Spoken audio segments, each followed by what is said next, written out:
While current research has developed convincing theories about how learning occurs, no one yet has come up with a comprehensive model to explain the many differences in teaching styles. Learning is only half the story. The other half is how educators teach. This video introduces a new technology, the Enneagram system of personality strategies, how it helps teachers to understand themselves and offers useful applications of that knowledge in the classroom. In Greek, Ennea means 9 and gram means graph or model. The Enneagram system is a model of human consciousness that details 9 personality strategies or worldviews called types. No type is better than any other. They are all equally valid. Each embodies a distinctive pattern of thoughts, feelings, motivations, and perceptions about teaching.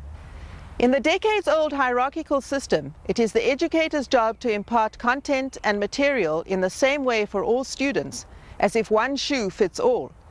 The Enneagram system turns this adage on its head. The Enneagram is rapidly gaining attention in both the educational and business worlds. The system enriches and facilitates the interaction between educator and student and offers opportunities for more thoughtful, effective, and honest teaching relationships. In a short time, it provides an amazing amount of accurate, insightful, seemingly simple information about people. This helps educators develop a sense of the patterns behind their thoughts and actions. With my background as a writer and educator, I am naturally interested in people and personality systems that explain behavior. Nothing comes close to the Enneagram system in describing the gestalt of consciousness. The important question is, can the model be verified? The answer is yes. On this video, 9 educators from both the public and private sectors describe their personal styles of teaching. Their observations help us understand ourselves and the colleagues with whom we share the adventure and vision of educating others. We begin with the Ennea types on the right-hand side of the model. Points 2, 3, and 4 are called image or feeling types. The predominant mode of teaching is emotional, activated by feelings. Approval, image, connection are key concepts. Defenses are marshaled around feelings, but feelings are also used to open themselves to others and to the deepest parts of themselves. They are aware of the feelings of others and how they themselves are being perceived. Issues for these types arise from tendencies to move towards people. How am I coming across to others? What image am I conveying? How are people responding to me? The performer. Point 3 is the core point of this triad. 3s gain approval by getting the job done.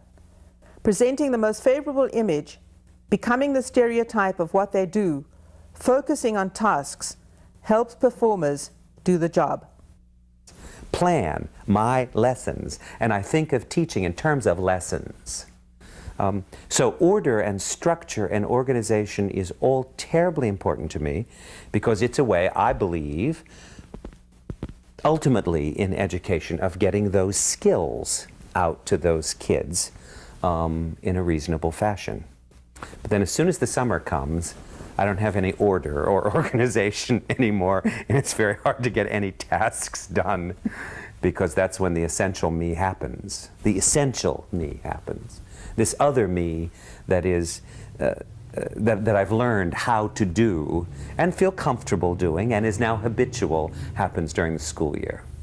I don't mean I become a slob in the summertime, but I relax much more and my schedules are much looser and freer, and people who run around me who have schedules, you know, I say, they are the ones who schedule, and I say, sure, what do you want me to do? It's summertime. I have lots of time. Sure, let's do it now. So anyway, I leave home in the morning, and I usually I live very close to school, and I walk up the street to school, and in that process, in that time of walking up to school, I become Mr. Delitas' teacher. So that over the years, I've developed Mr. Delitas. I am never Dale. I am always Mr. Delitas, and in the morning, I always get dressed up.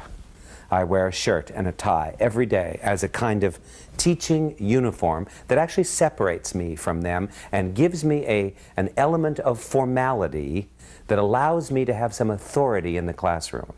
And I fear without this uniform, if we can call it that, shall we call it a costume, that without this, something about me is too informal, too friendly, too casual, too full of laughter, that I won't gain the students' respect.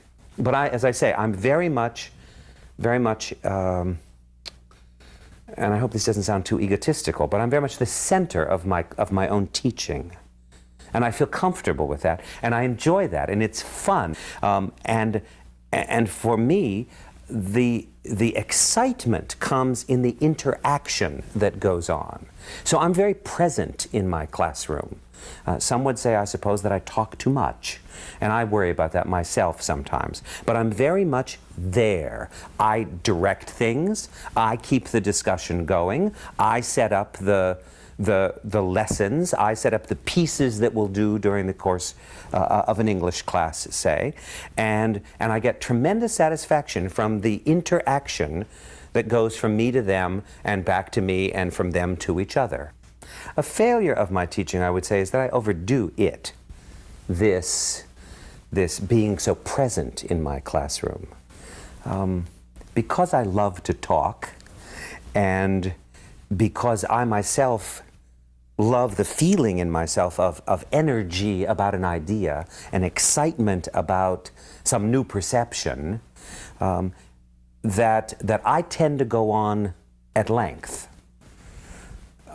And I think that in a discussion classroom, that I don't allow for enough of them.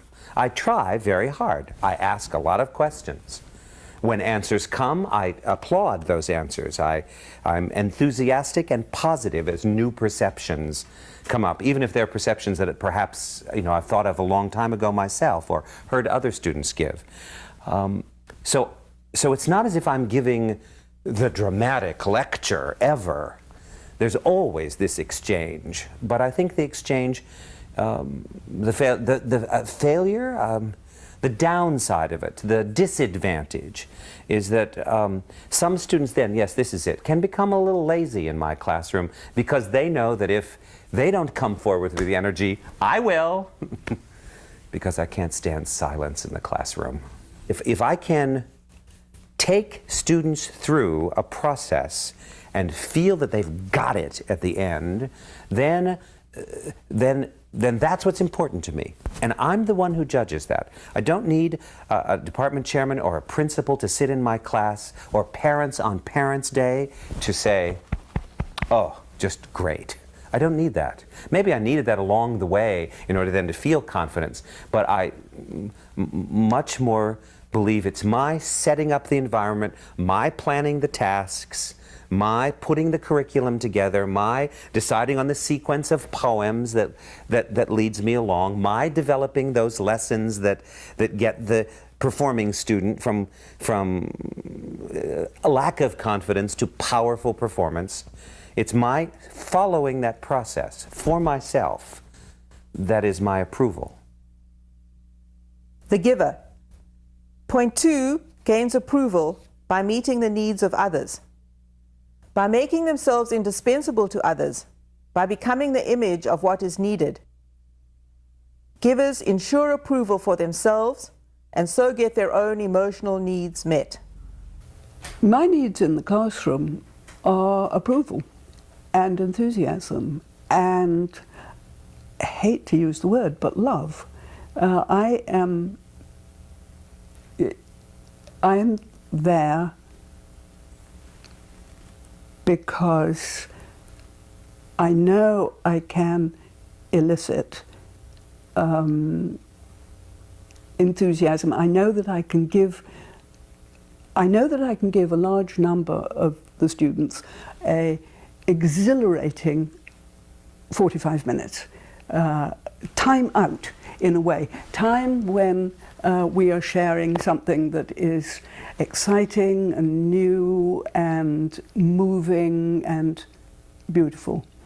I think I find it rather humiliating to say that that's the bottom line.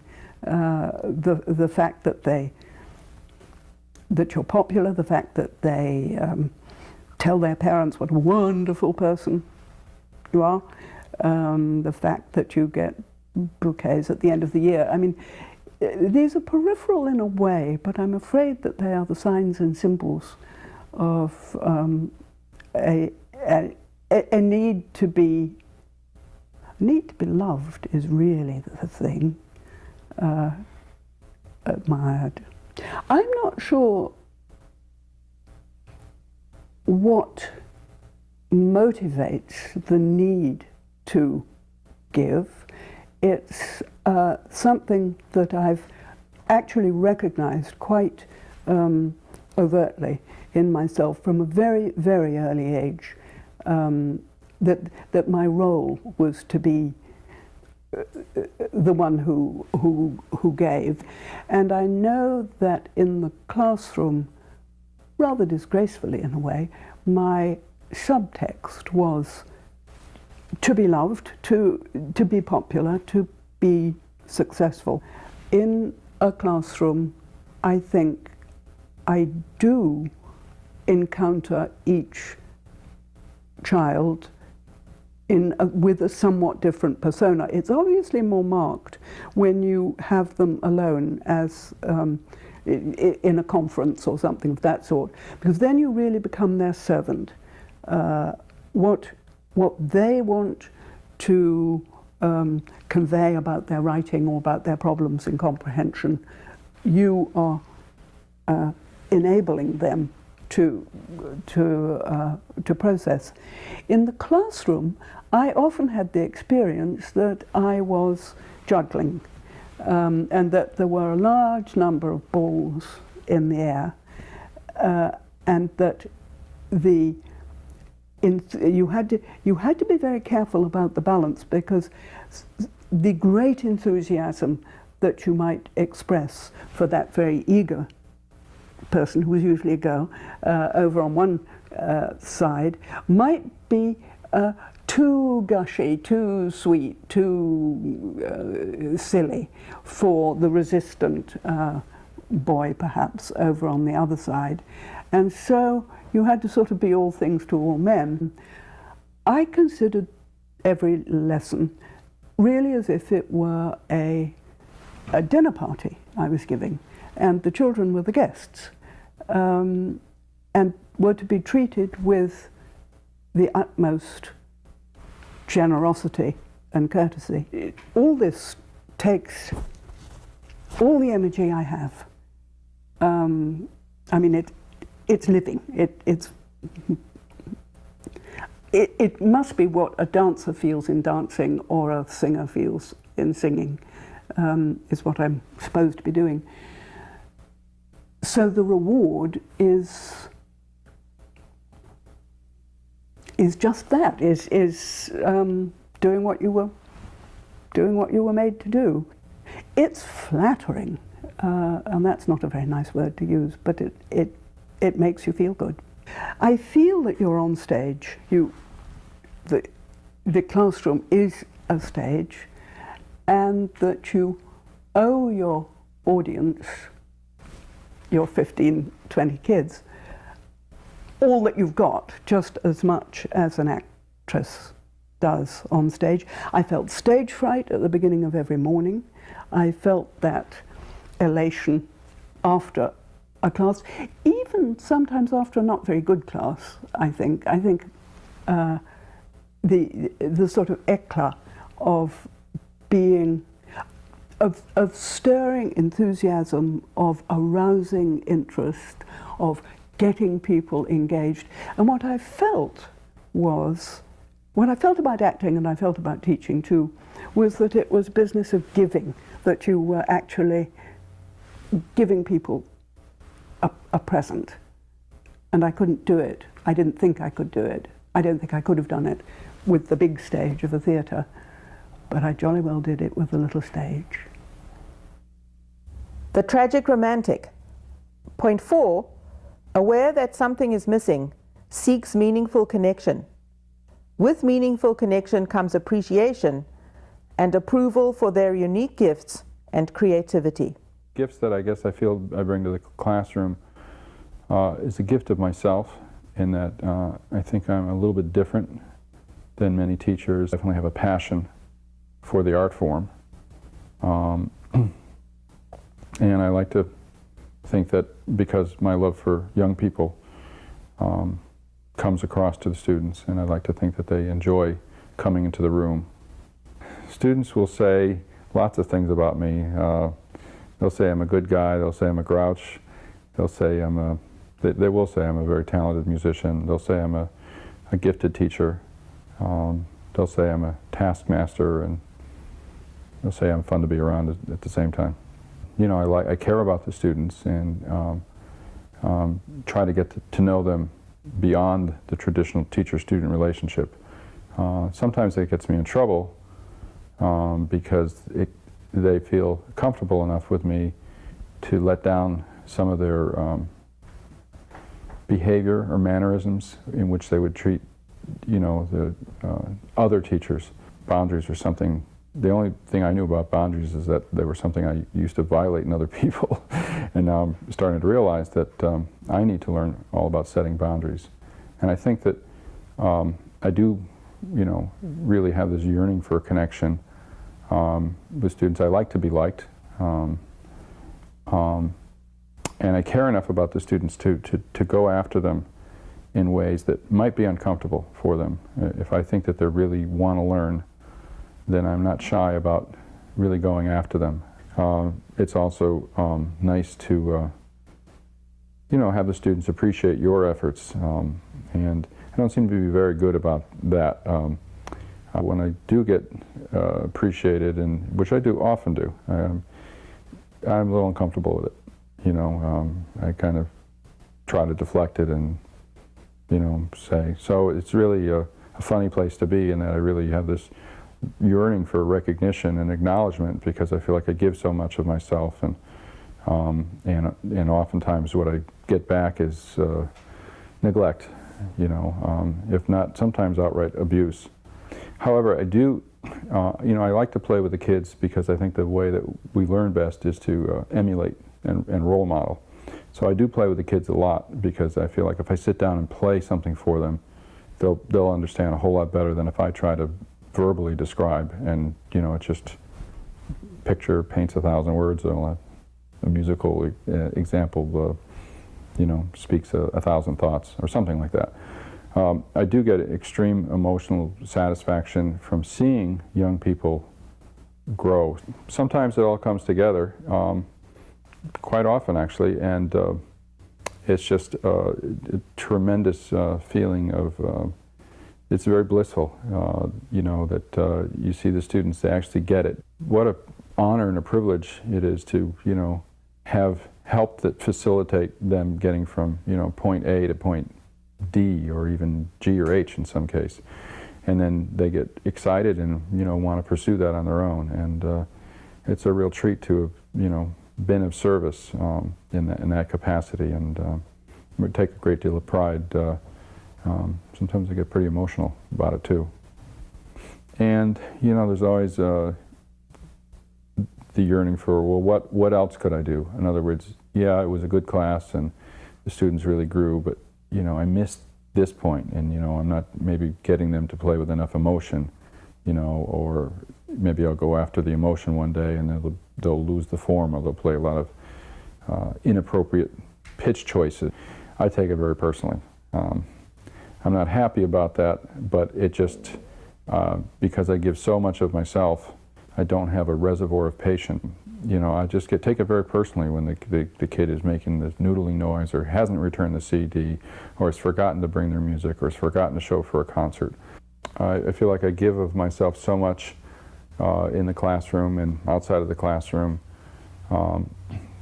Sometimes I get envious of, you know, what seems like more peaceful existences of other colleagues of mine, or, you know, other musicians, and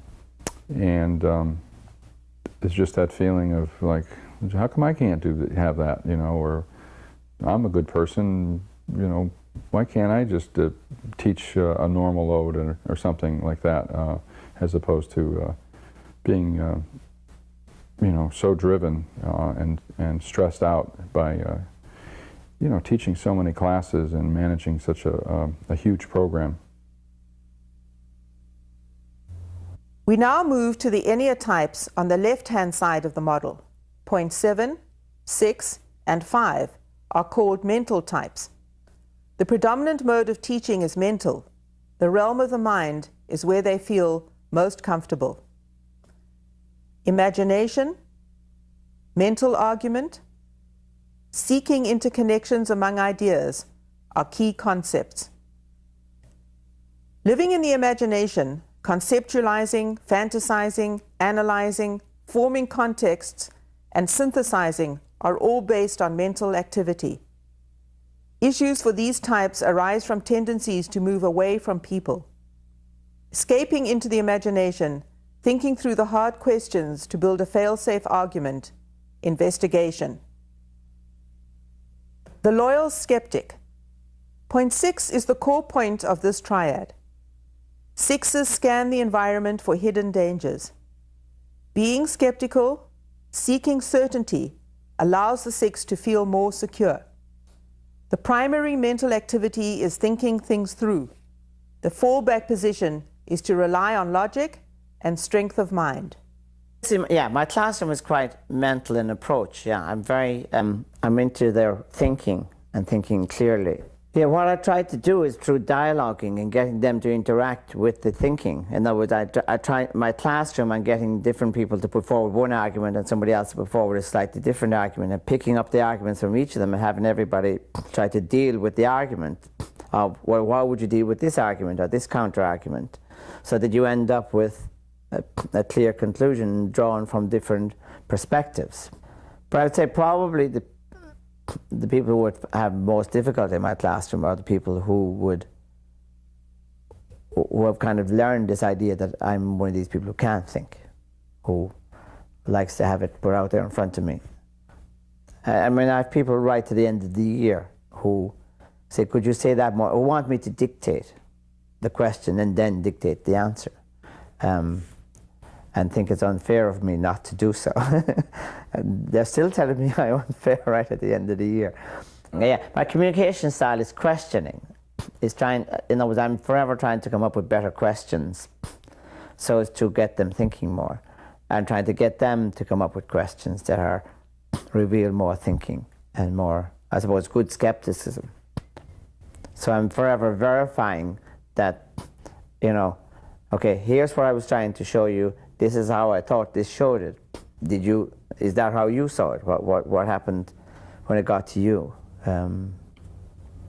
Did you know the evidence? In other words, that they link the evidence with the conclusions, and don't jump the steps in between. A lot of schooling, it seems to me, has prepared students to look for simply the answers, with no connection between evidence and conclusions.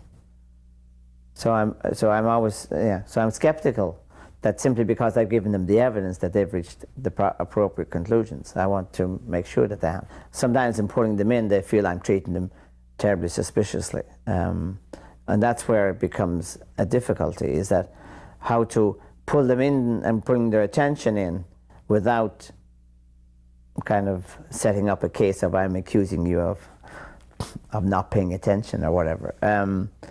Now, some students in particular, of course, take any comment or any interaction as being an accusation. I have a tendency to be overly suspicious. So if you think that's what's happening, you know, try pointing that out to me. Sometimes it helps to have reality confront the suspicion, and it goes away when it does. They hear me imputing blame to them or critical of them in a way that I feel that I'm not quite sure why. And I mean, I don't think I put that. In other words, in my anxiety to get them thinking, the questions are sometimes, they feel the questions are too sharp, and seem to them like I'm questioning them personally. So getting angry is a real problem. It's kind of like stymies a whole couple of days at a time or a week at a time. So obviously it's something I try to avoid doing. Yeah, maybe it's because it feels disloyal, yeah. That particularly bothers me and continues to trouble me for a time afterwards, usually. I find it a struggle to get myself out of that kind of frame of mind where I feel like when I meet that group again, that I feel like I have to deal with the fact that I had this negative interaction the last time. And at the same time, I have the tendency to go forward and kind of like attack. And that doesn't help. But that's often difficult for me to see that it wasn't just a personal attack. And so therefore, and of course, and I come in the next day and discover that they've forgotten all about it. That really often throws me. The epicure. Point 7, allays threats by a strategy of charm and disarm. Epicures live in a mental world of the imagination, of making future plans and having pleasant options. Being on the move, positive, upbeat, keeps the darker side of life at bay. My fascination with ideas plays out in my own work in that it frames the way I think. I've never taught a whole unit the same way twice. I may use particular articles or selections from the text or documents over again, but I have a stack of notebooks, 20 notebooks high for each course I've taught. I've never done the same thing twice because I always find something interesting that changes the way I construct the class. Yeah, I think what I bring to them, my best interactions with kids are around my own appreciation of their own individual thinking. A particular perspective that they have that I can feed back to them, that I can say, that I can mirror for them, that helps them understand how they approach a question or a topic, or a perspective that they might bring that somebody else in the class doesn't bring. So I try very hard to get to know how each student thinks and how they see themselves and how they, what the components of their thinking are, so that how they frame a question that might be different from how someone else in the class frames a question, what particular issues interest them, whether they're detail people or big picture people, or like to take an alternative perspective, see themselves as a conservative and therefore frame everything that way. I try very hard to figure out how each of my students approaches an issue and to help them understand that and the rest of the class understand that, so that they can either challenge the perspective or develop it or at least understand it. I think the other thing that I try to do is help them make connections and see patterns, so that they'll, I'll say, okay, now that we understand this, what connection does that have to anything else we've learned before? Brainstorm. Does it remind you of anything? Is there a similarity here to anything you've learned before? Is there? And quite often they'll bring things in from the beginning of the year, from something we discussed for 5 minutes. It's but they'll make a connection themselves. My energy is absolutely intellectual, and I've had to learn to. I've learned that through other people. I don't find myself.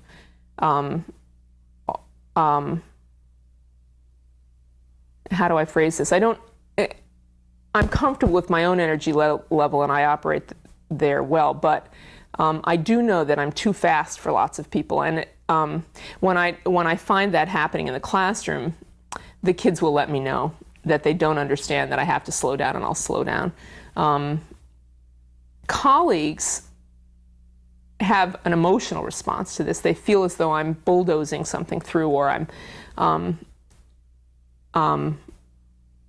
taking control or being too powerful, or, you know, and I've had to learn that through feedback from them. Preparing teaching plans is a joy. I love doing it. I love thinking about how I'm going to do something in class, about how I'll teach this differently, about what I'll do with this document if I've used it before, that'll take it in a new direction, about how I'm going to incorporate the perspective that this student put on something last year into how I do something this year. I can spend hours sitting at my desk thinking about how I might do something, you know, and going through these intricate plans. I now type them out, my lesson plans out on a computer, and paste them into my notebook, because then I can cut and paste and change. I think that what keeps me in teaching is not so much, it's that things change all the time. You know, you have a new group of students with different ways of seeing things. New things that I've read that change my perspective. You know, you can go deeper and deeper and deeper into it. I like this because there's so many levels to it. You know, you can go deeper and deeper and deeper and deeper into something, and I can spend a whole career teaching Latin American history and never feel as though I've exhausted this subject, and teaching students who are different every single year. I just think the variety and the complexity are fascinating.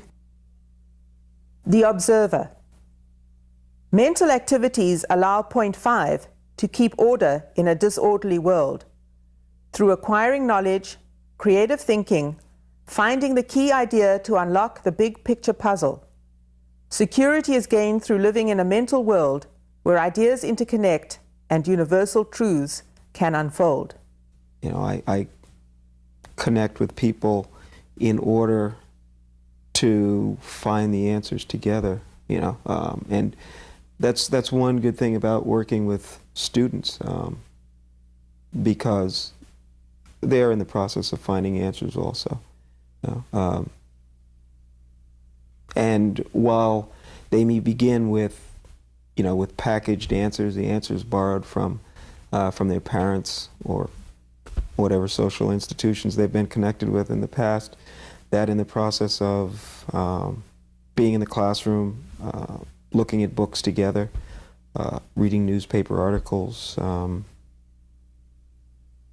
something else begins to happen. They become aware of their prejudices, whatever they happen to be, and then they begin to think that perhaps there are other ways of solving problems rather than just, you know, in traditional ways of thinking.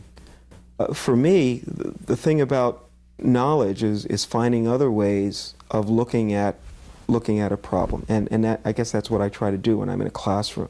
I try to get the kids to see that there are perhaps there's more than one way of looking at a problem, and that oftentimes you can't solve a problem unless you take some radically different approach to doing that.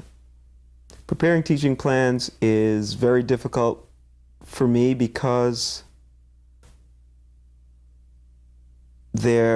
I'm always looking for, term I used before was an objective correlative.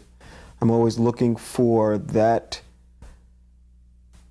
particular way of getting across a complex idea so that a kid can say, oh, yeah, I understand.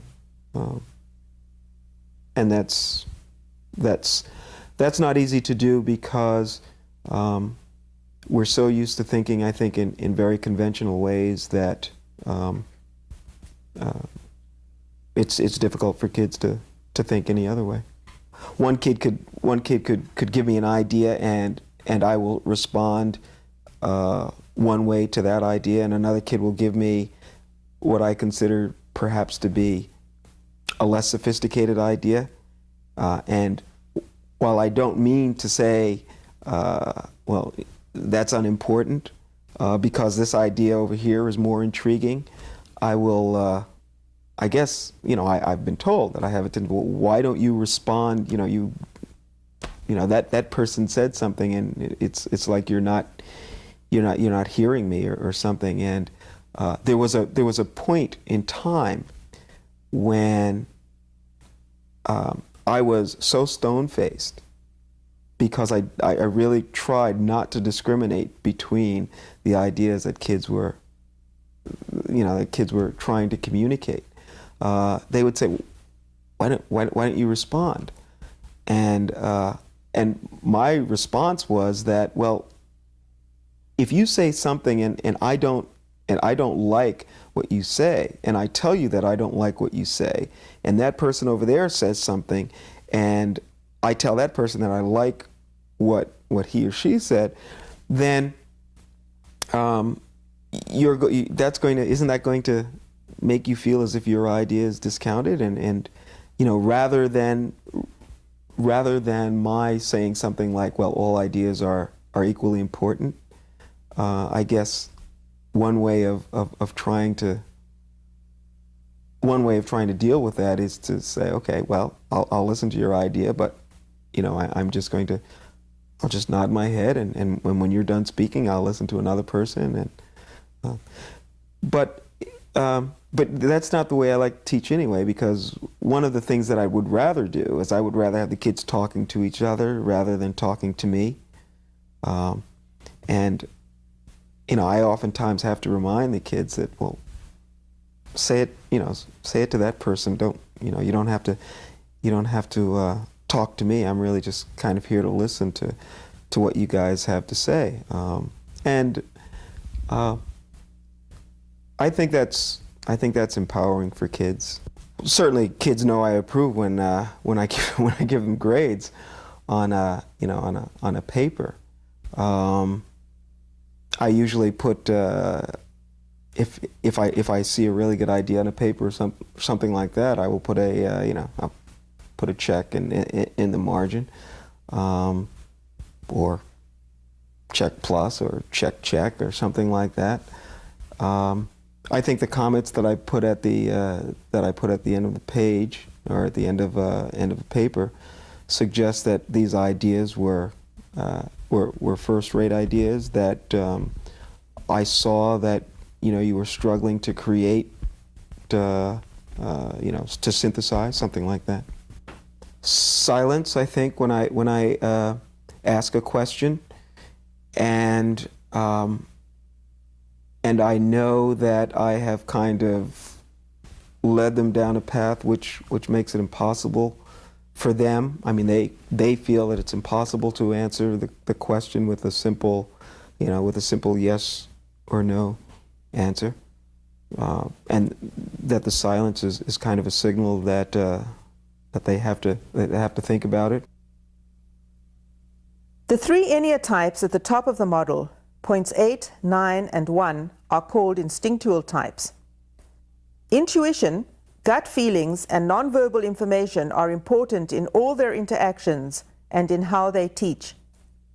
Trusting instinct, being heard, feeling respected are key concepts. The body is the place where they can sense their relationships to others and to their world. Issues for these types arise from a tendency to move against people and from self-forgetting. These take the form of confrontation, obstinacy and passive-aggressive behavior, and indirect anger that manifests as self-criticism and judgment. The mediator. Point 9 is the core point of this triad. Nines have forgotten themselves and take on the agenda of others. Mediators avoid conflict and try to create harmony.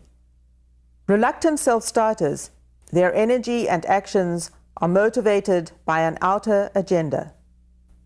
Once I get myself up and get into the classroom,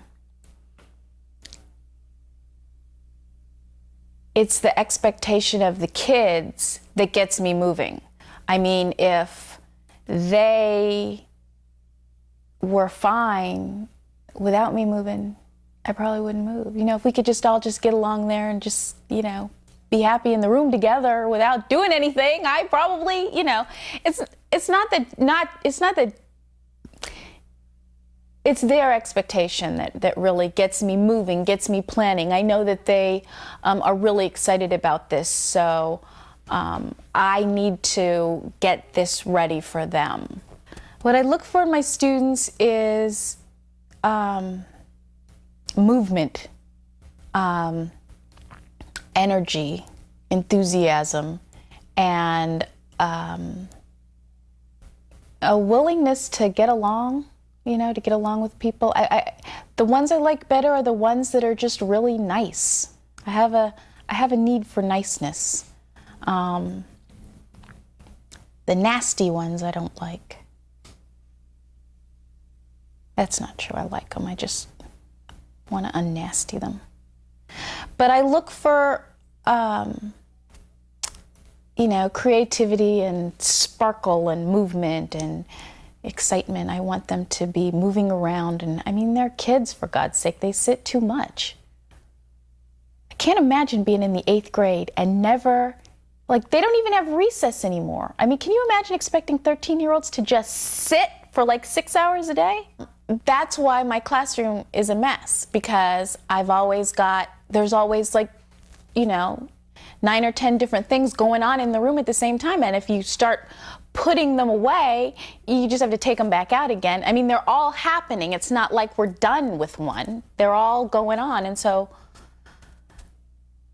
there's no sense putting stuff away. You just have to take it back out. And we need it. So we just keep it out.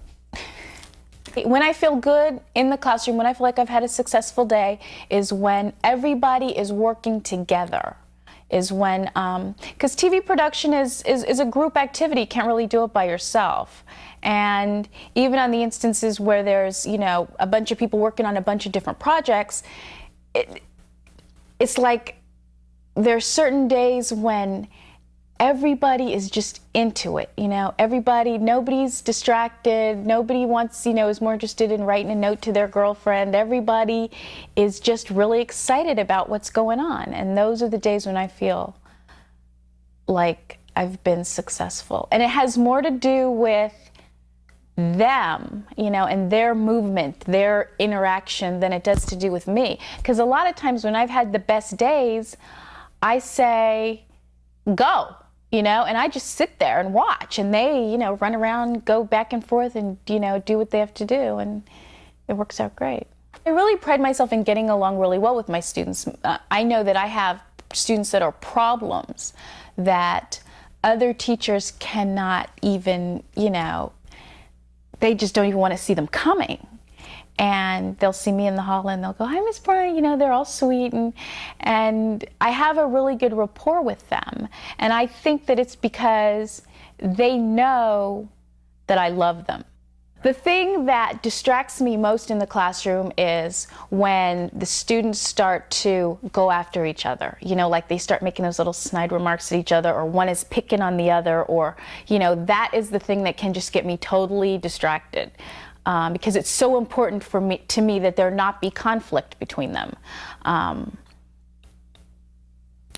It makes me sick, I can literally feel myself getting nauseous. And that's the thing that just exhausts me. By the end of the day, sometimes I'm just totally wiped out just from the struggling with how important it is to me for there to be peace.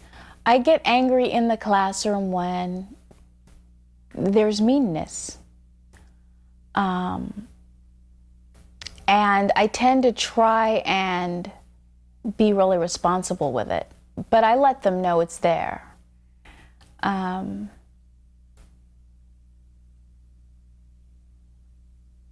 Unfortunately, they don't always take it seriously because it shows up so rarely. I guess I have authority issues. I don't like to be told what to do. I love to do things for people, but I like to be asked in a certain way. I don't like for people to assume that they can dictate the way I do things. The boss. For point 8, control and power are of paramount importance. Who is in control and will they be fair?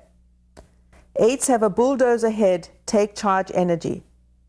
The 8 style is confrontational. If people stand up for what they believe, they can be trusted. When I go into any kind of teaching situation, I assume that sooner or later there's going to be a confrontation.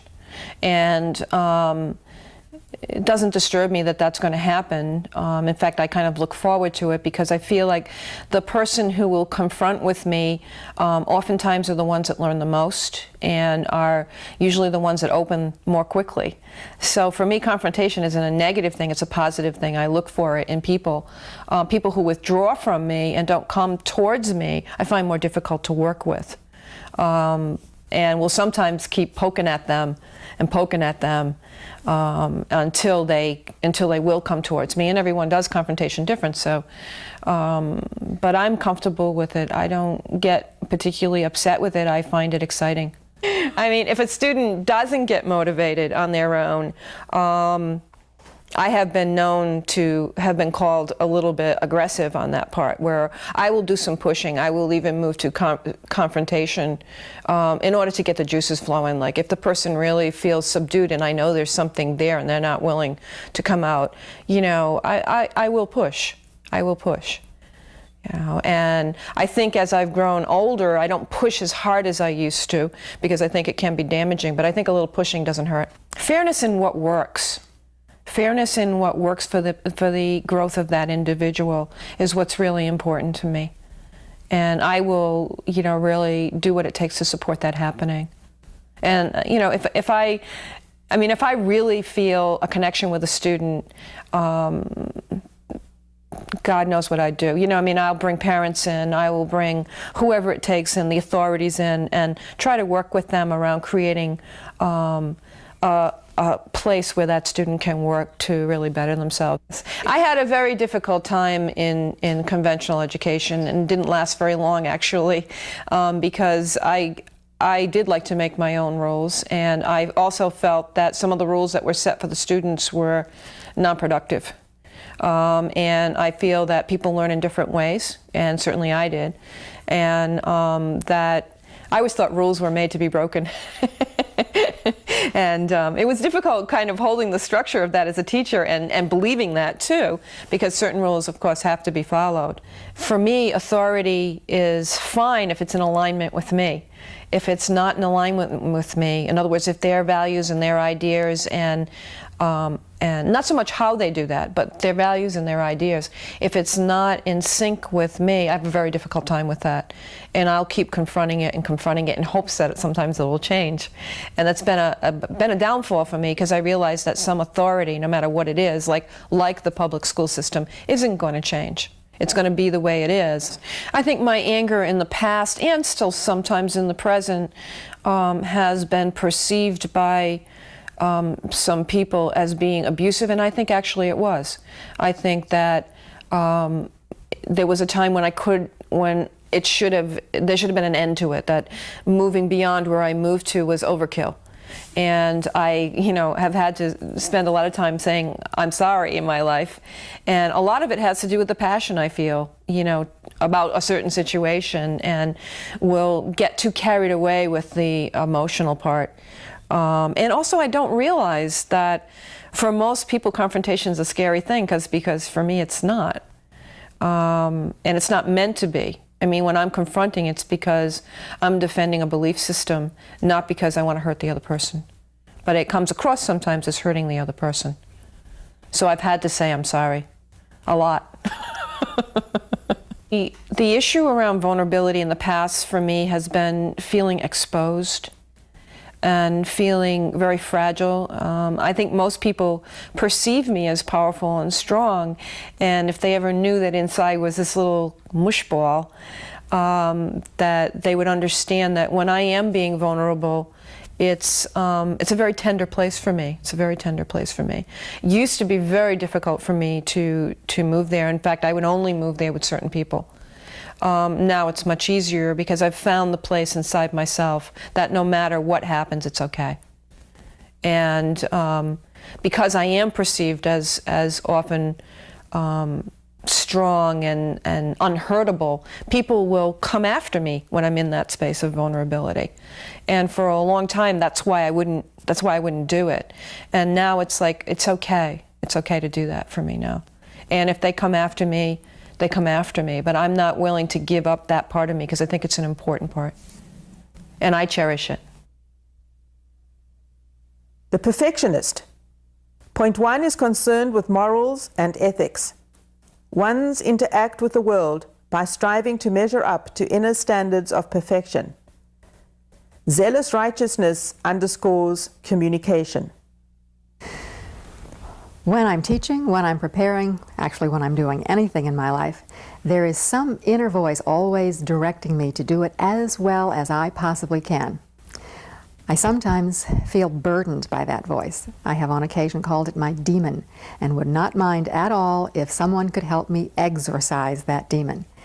It is painful, and yet it drives me to do things very well. I have gotten a lot of outside accolades for doing what I do very, very well, and that is valuable. But I don't think in the balance of things that it's really worth all the intense efforts that I put into things. I would like to be able to do things with a lot more ease and graciousness and flair and spontaneity. But there is always the voice, the inner critic, the demon, telling me, do it right, do it now, do it thoroughly, or don't do it at all. A dream that I had once that I think is a perfect metaphor for this demon that I speak of, driving me to do things way beyond the realm that they have to be done. I was sitting at a desk with my head down, probably doing schoolwork, and as I turned my head to the side, I saw a parade passing by. I'm from New Orleans, so it was kind of a second line type parade with people twirling colorful parasols, and they were gesturing, come, come join us. And I said, no, I can't come, I have to do this. And what the dream said to me was that I was so immersed intensely in the details of what I had chosen to do with my life, whether it's teach or anything, that my life, represented by the parade, was passing me by while I was immersed in unnecessary focus on details. Preparing teaching plans is something I could do without. At this point in my career, my lesson plan might fit on a postage stamp. But in my head, it's very, very detailed. I know at any given moment what exactly I'm going to do, what eventuality might occur, how I will deal with it. Plan A, Plan B, Plan C, and D are all ready, even if not written. I feel I need to be prepared for any eventuality that will come up in a particular class. If a student has a question about a certain aspect of how an enzyme functions or why exactly chlorine atoms do damage ozone in the stratosphere, I feel that I owe it to them, I owe it to myself to be competent enough to be able to handle that on the spur of the moment. But I, of course, have over the years grown very, very comfortable with saying, well, I just don't know, and I will find out, and I do.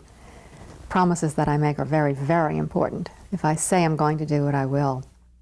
And my preparation seems almost unending. My husband wants to know, why do I spend so much time at my desk after all of these years?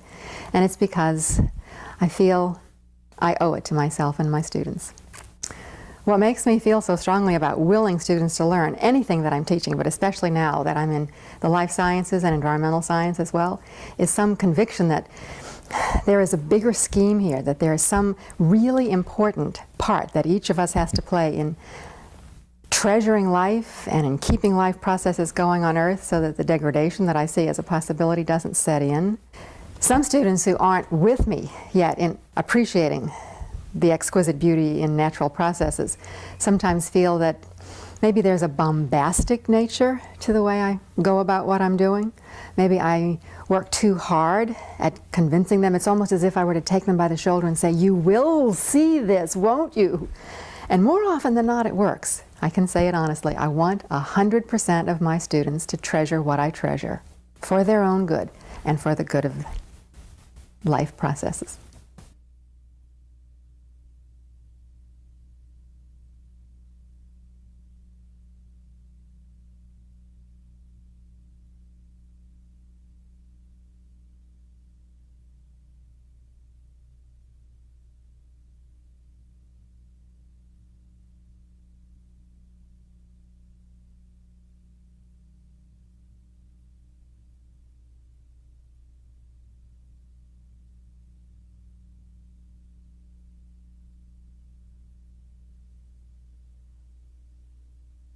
How can teachers use the insights inherent in the Enneagram system to shape learning environments for their students? The capacity of the Enneagram model to describe how people see themselves is a powerful tool for educators who need to reach a wide range of students. As we have seen, there are obvious differences in the ways people teach. The selection and highlighting of material, the organization of that material, the preparation of teaching plans, what different teachers do or don't like about the classroom, and why. There are also striking differences in teachers' communication and presentation styles. In offering personality descriptions that account for these differences, the model greatly enhances educators' ability to understand themselves and to appreciate that their students approach learning from different perspectives. Being aware of personality styles helps educators adjust the way they teach to facilitate the different learning modes of their students. Many teachers struggle in situations where teaching is not about content and curriculum, but about connecting across the divide of human differences. A true appreciation of personality diversity and differences in the classroom can arise with awareness of the Enneagram model. Teachers who know their own type can also project themselves into the personality patterns of the other 8 Ennea types. In such an environment, all students fit and feel part of, rather than alienated from, the learning process. Understanding type and the survival strategy that motivates the types breaks the accepted norm of trying to force humanity into an artificial, logically consistent mold, as if one shoe fits all. This system allows educators to reconcile, humanely, the differences between themselves and those with whom they interact.